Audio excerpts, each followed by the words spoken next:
آخری عشرے کی دعا ضرور پڑھ لیں۔ 21 رمضان سے آخر روزے تک یہ ایک سورت پڑھ لیں۔ لوگ دروازے کھٹکھٹا کر پیسے دے جاتے ہیں۔ بسم اللہ الرحمن الرحیم۔ رمضان المبارک کے آخری عشرے کے اعمال میں سے ایک اہم عمل اعتکاف بھی ہے۔ رسول اللہ صلی اللہ علیہ وآلہ وسلم ہر سال رمضان کے آخری عشرے کا اعتکاف کرتے تھے۔ اعتکاف کی حقیقت یہ ہے کہ بندہ ہر طرف سے یکسو ہو کر اور سب سے منقطع ہو کر بس اللہ تعالیٰ سے لو لگا کے اس کے در پہ یعنی مسجد کے کسی کونے پر پڑ جائے، سب سے الگ تنہائی میں اس کی عبادت اور اس کے ذکر و فکر میں مشغول رہے، اس کو دھیان میں رکھے، اس کی تسبیح و تہلیل و تقدیس میں مشغول رہے، اس کے حضور توبہ و استغفار کرے، اپنے گناہوں اور کوتاہیوں پر روئے، اس کی رضا اور قرب چاہے اور اسی حال میں اس کے دن گزریں اور اس کی راتیں بسر ہوں۔ شب قدر دی ہے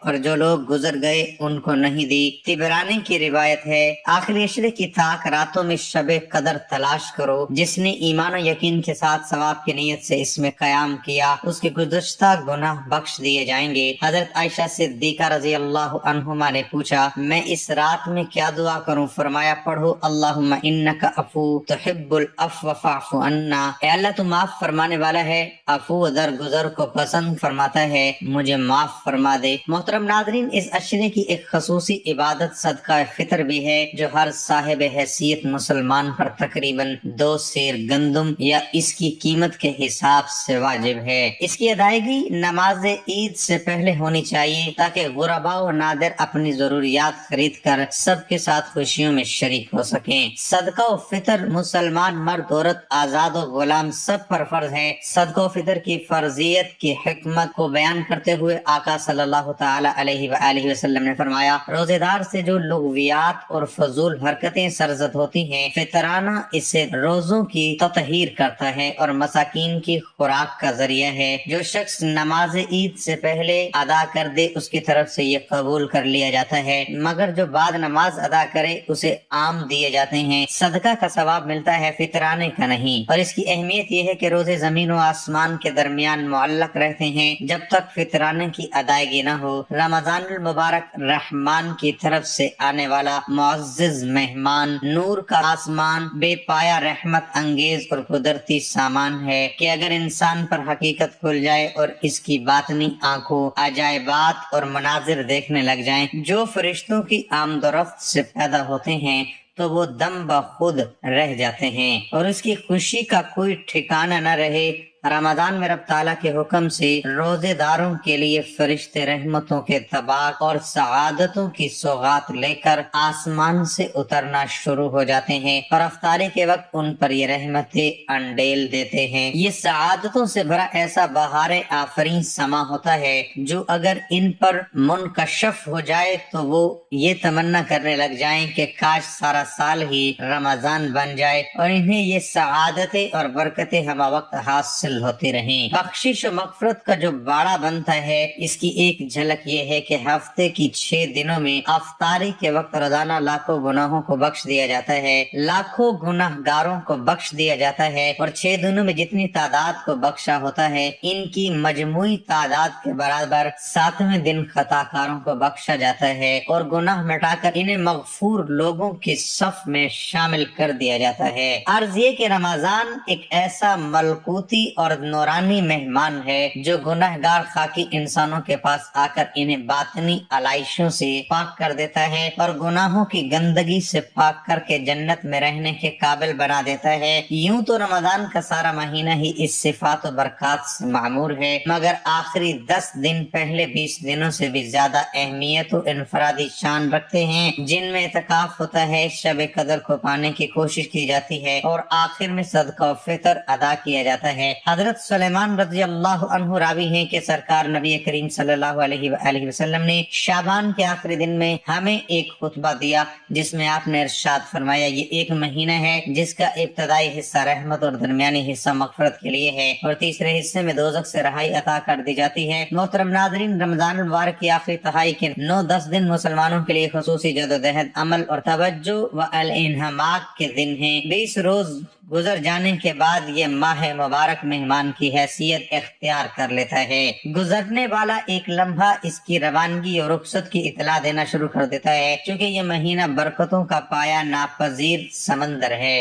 انعامات و سعادات کا کبھی خشک نہ ہونے والا سرچشمہ ہے، اور سب سے بڑھ کر یہ کہ عطایائے ربانی کا مظہر ہے۔ اس لیے اس کی عظمتوں سے کما حق آگاہ ہوتے ہوئے بھی اس کی برکات سے زیادہ فائدہ اٹھانے کا حکم دیا گیا ہے، اور اسے شایان شان طریقے سے الوداع کہنے کے طریقے تعلیم کیے گئے ہیں، جیسا کہ استقبال کے آداب سکھائے گئے ہیں۔ یہ سب کچھ اس لیے ہے تاکہ ناواقف و غافل بھی اس کی برکات سے محروم نہ رہے، اور رمضان کے احترام کے صدقے اس کا بیڑا پار ہو جائے۔ چنانچہ احادیث کے مندرجات ثابت ہوتا ہے، حضور صلی اللہ علیہ وآلہ وسلم رمضان المبارک کی آخری تہائی میں پہلے سے بھی زیادہ پرشوق، تازہ دم اور سرگرم عمل ہو جاتے تھے۔ اس تہائی میں خوب ذوق و انہماک سے عبادت کرنے کے لیے پہلے ہی سے تیاری شروع فرما دیتے تھے، اور جب یہ دن آ جاتے تو آپ کی عبادت کے اعمال و اشغال میں نمایاں اضافہ ہو جاتا تھا۔ جناب عائشہ صدیقہ رضی اللہ عنہما نے اس کیفیت کو یوں بیان فرمایا ہے، جب آخری عشرہ شروع ہوتا ہے تو آپ کمر بستہ ہو جاتے تھے، ساری رات جاگتے اور گھر والوں کو بھی جگاتے تھے۔ آخری عشرے میں جتنی محنت فرماتے باقی دنوں میں اتنی نہیں فرماتے تھے۔ بعض اعمال کے لیے آخری عشرے کو خاص فرما لیتے تھے اور مہینے کے باقی دنوں میں وہ اعمال نہیں فرماتے تھے۔ حضور نبی کریم صلی اللہ علیہ وآلہ وسلم کی اس خصوصی تیاری و ذوق و شوق سے ایک اور بات بھی معلوم ہوتی ہے، کیونکہ آپ حکیم ہیں اور آپ کا کوئی فعل حکمت و بصیرت سے خالی نہیں ہے۔ اس لیے یہ سوچنا بالکل بجا ہے کہ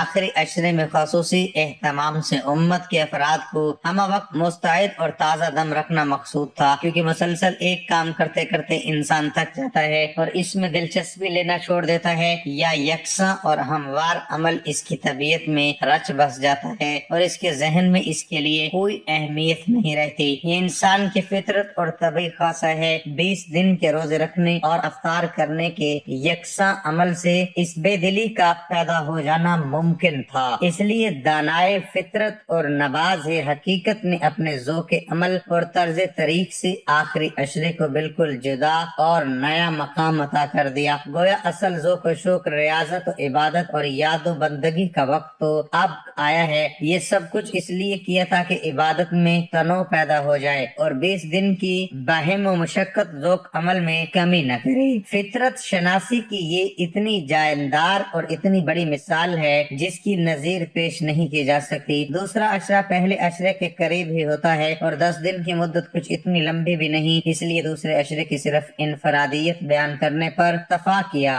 ارشاد فرمایا، پہلا عشرہ رحمت، دوسرا عشرہ بخشش اور تیسرا دوزخ کی آگ سے خلاصی کا ہے۔ مگر تیسرے عشرے کی زبانی اور عملی طور پر بے شمار خصوصیات بیان فرمائی ہیں تاکہ امتی کو یہ احساس ہو کہ وہ ایک نیا کام اب ہی شروع کر رہا ہے، اور اس طرح سارا رمضان اسی کیف و سرور، ذوق و شوق اور سوز و مستی کے ساتھ گزر جائے۔ اس آخری عشرے کا ایک ممتاز و وصف یہ بھی ہے کہ اس میں اعتکاف کیا جاتا ہے اور اس کی طاق راتوں میں شب قدر ہے اور دولت مندوں کو صدقہ و فطر ادا کرنے کا حکم ہے۔ اس لیے ضبط و نفس، گوشہ تنہائی میں سب سے کنارہ کشی اور علائق دینا بے رغبتی کے عمل اظہار کا نام اعتکاف ہے، کیونکہ سبھی انسان اس مزاج و فطرت کے مالک نہیں ہوتے کہ سب سے ناطہ توڑ کر کسی تنہا کونے میں مالک حقیقی سے لو لگانے کا خیال ان کے دماغ میں آئے، بلکہ بعض مخصوص افراد ہی کو یہ سعادت ارزانی ہوتی ہے۔ اس لیے اعتکاف سب پر فرض نہیں کیا گیا،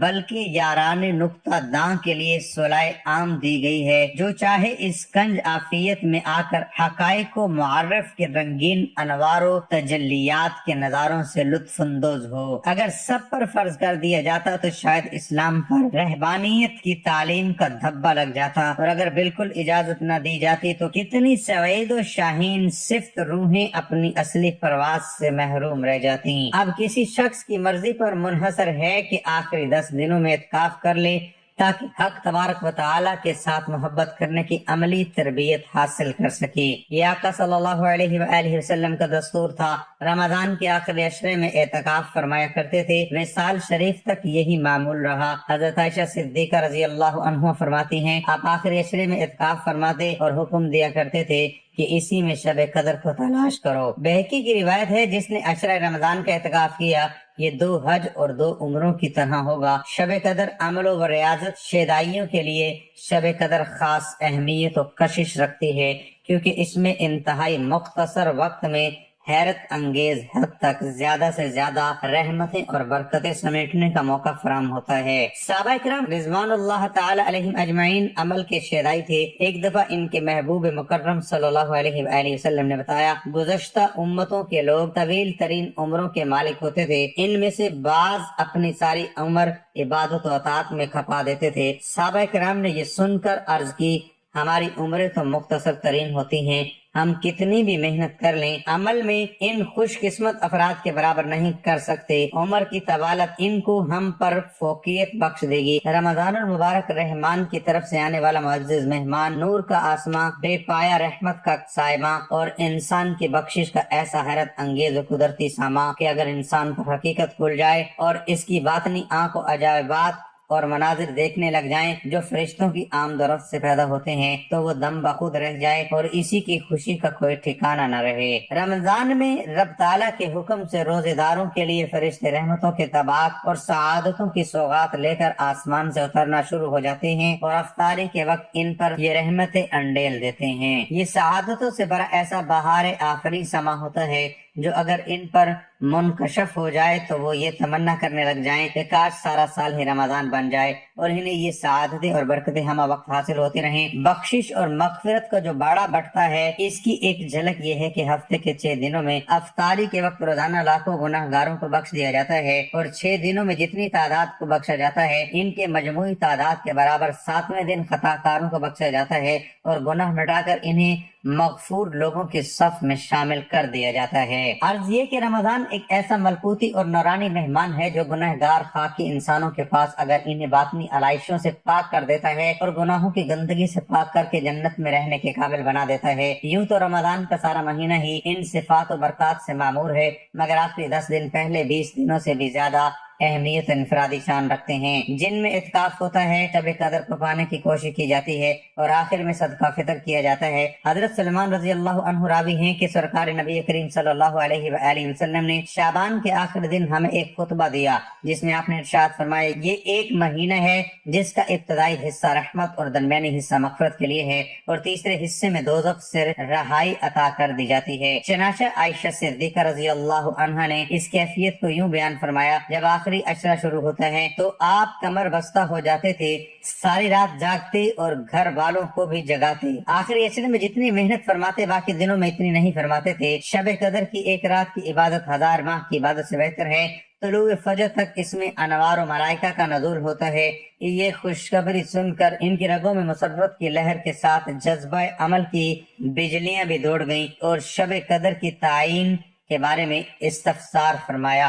اگر محنت و مشقت پر ابھارنا اور ان کی قوت عمل کو بیدار کرنا مقصود نہ ہوتا تو بتا دیا جاتا فلاں تاریخ کو شب قدر ہوتی ہے، مگر جذبہ عمل کو محمیر لگانے کے لیے وہ طریقہ اختیار کیا جس میں مایوسی بھی نہیں اور ہر طبقے کا شوق بھی برابر رہتا ہے۔ مثلا یہ کہہ دیا جاتا کہ سارا سال عبادت کر کے شب قدر تلاش کرو تو اکثریت کی ہمتیں پست ہو جاتی، اس لیے اس پست ہمتی اور مایوسی سے بچانے کے لیے بتا دیا کہ شب قدر رمضان کے آخری عشرے میں ہے۔ کچھ لوگ ہی اتنے بلند ہمت ہوتے ہیں جو مسلسل 10 راتیں بھی جاگنے کے لیے تیار ہوں، اس لیے 5 راتیں مخصوص فرما دیں کہ وہ آخری عشرے کی طاق راتیں ہیں۔ کچھ لوگ 5 راتیں جاگنے کی زحمت بھی گوارا نہیں کر سکتے، انہیں 27ویں شب کو جاگنے کا مشورہ دیا۔ اس پردہ پوشی سے یہ مترشح ہوتا ہے کہ ہر طبقے کے افراد کو ان کے درجے کے مطابق عمل و فعل پر ابھارنا مقصود ہے کہ جتنا کسی سے ہو سکے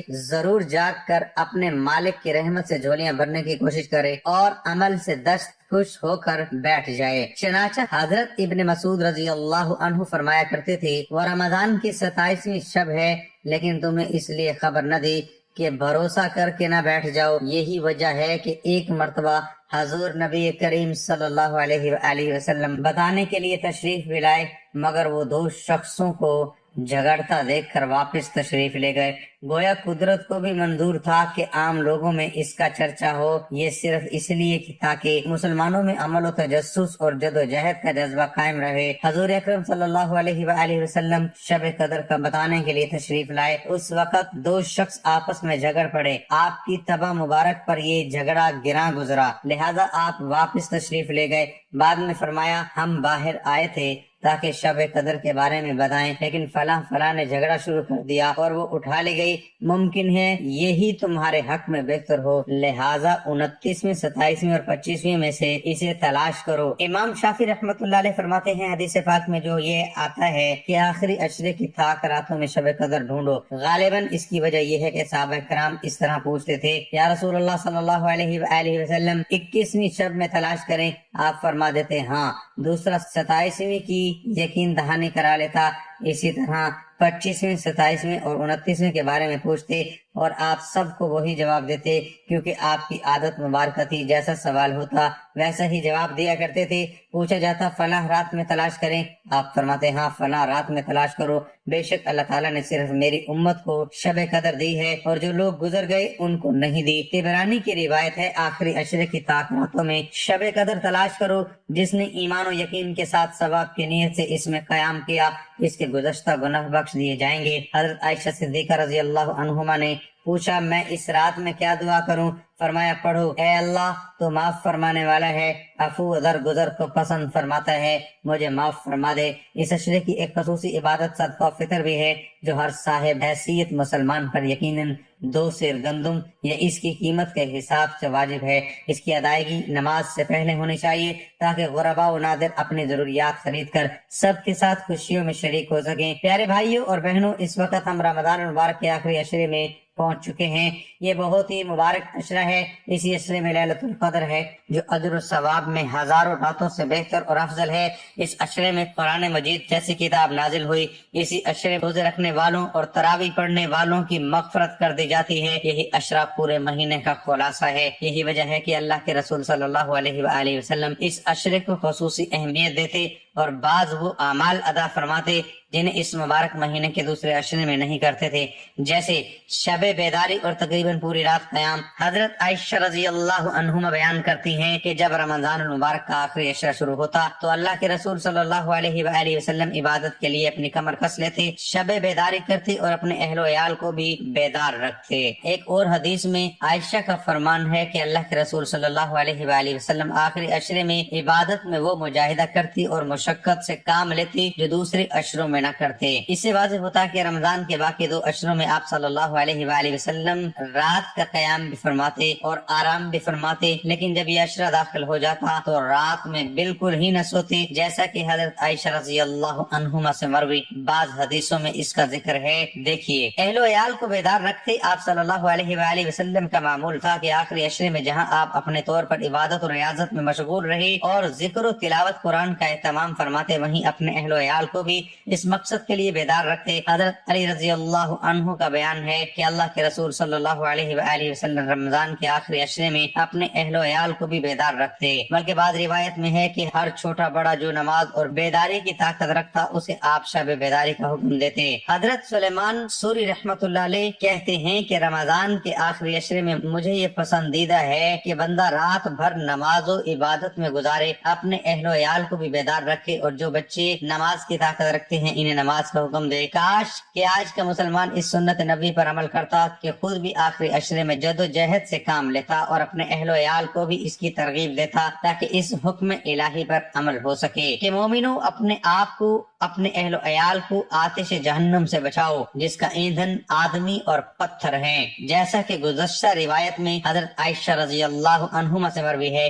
البتہ اس عبادت کا 2 مفہوم علماء نے بیان کیا ہے۔ ایک معنی یہ کہ آپ اپنی بیویوں سے دور رہتے اور ان کے ساتھ شب باشی نہ فرماتے۔ دوسرا معنی کمر کسنے کا یہ لیا گیا ہے کہ آپ نماز و تلاوت قرآن و ذکر و دعا و توبہ و استغفار میں پورے انہماک سے لگے رہتے۔ یہی معنی زیادہ زیادہ قریب معلوم ہوتا ہے، کیونکہ آپ صلی اللہ علیہ وآلہ وسلم اس عشرے کا اعتکاف فرماتے تھے، اور حالت اعتکاف میں ویسے بھی بندہ اپنی بیوی کے قریب نہیں جا سکتا، اس لیے اس کے ذکر کی ضرورت نہیں تھی۔ چنانچہ ایک اور حدیث میں حضرت عائشہ بیان فرماتی ہے کہ اللہ کے رسول صلی اللہ علیہ وآلہ وسلم آخری عشرے میں عبادت میں لگن سے کام لیتے اور دوسرے عشروں میں نہیں کرتے تھے۔ افسوس کہ ہمارا طریقہ اسوہ نبوی سے کس قدر مختلف ہے کہ ہم ابتدائی رمضان میں تو کافی نشاط دکھائی دیتے ہیں، اور جب یہ مبارک عشرہ آتا ہے تو ہماری کوشش سرد پڑ جاتی ہے، افطار سحری تک مؤخر کر دیتے ہیں۔ اس مبارک عشرے میں نبی کریم صلی اللہ علیہ وآلہ وسلم مختلف قسم کی عبادات میں اس قدر مشغول رہتے تھے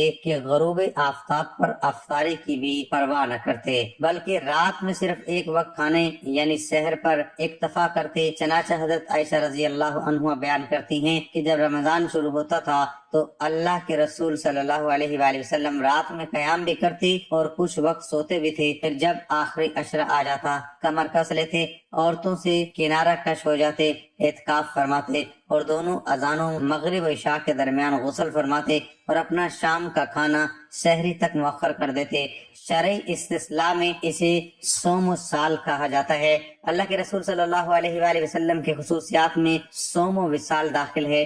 مغرب و عشاء کے درمیان غسل، چونکہ ان راتوں میں اللہ تعالیٰ کی خصوصاً رحمتوں کا نزول ہوتا ہے، خاص کر شب قدر میں تو فرشتے بھی نازل ہوتے ہیں، اس لیے اللہ کے رسول صلی اللہ علیہ وآلہ وسلم اس عشرے کی ہر شب کو غسل فرماتے تھے۔ چنانچہ امام ابن جریر الطبری رحمۃ اللہ علیہ بیان کرتے ہیں کہ سلف امت رمضان کے آخری عشرے کی ہر شب کو غسل کرنا مستحب سمجھتے تھے۔ امام ابراہیم نخعی کے بارے میں آتا ہے کہ وہ اس عشرے کی ہر شب کو غسل فرماتے۔ نبی کریم صلی اللہ علیہ وآلہ وسلم اس مبارک عشرے کے اعتکاف کا خصوصی اہتمام فرماتے تھے۔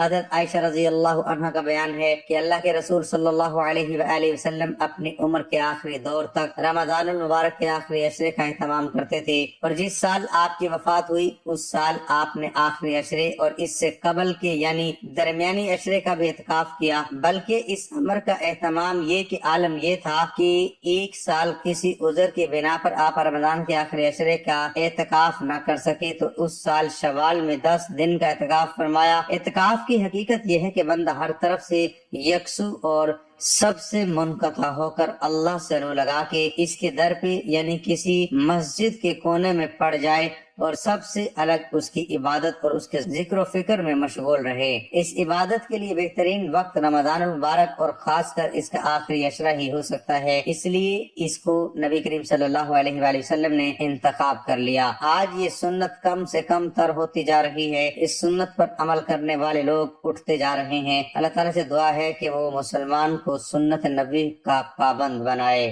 محترم ناظرین، آپ نے آخری عشرے کے دنوں میں روزانہ 41 مرتبہ سورۃ اخلاص پڑھنی ہے، اول و آخر درود پاک پڑھنا ہے۔ یہ رات دعا کی قبولیت کی رات ہے۔ اپنے لیے، دوست احباب کے لیے اور والدین کے لیے، تمام گزرے ہوئے لوگوں کے لیے دعا مغفرت کرنی چاہیے۔ اس رات میں دعا میں مشغول ہونا سب سے بہتر ہے، اور دعاؤں میں سب سے بہتر وہ دعا ہے جو حضرت عائشہ سے منقول ہے: اے اللہ، تو معاف کرنے والا ہے اور معاف کرنے والے کو پسند کرتا ہے، تو مجھے بھی معاف فرما دے۔ یا اللہ، ہم سب کے گناہ معاف فرما، ہماری سب کی مشکلات دور فرما اور مرحومین کی مغفرت فرما، آمین۔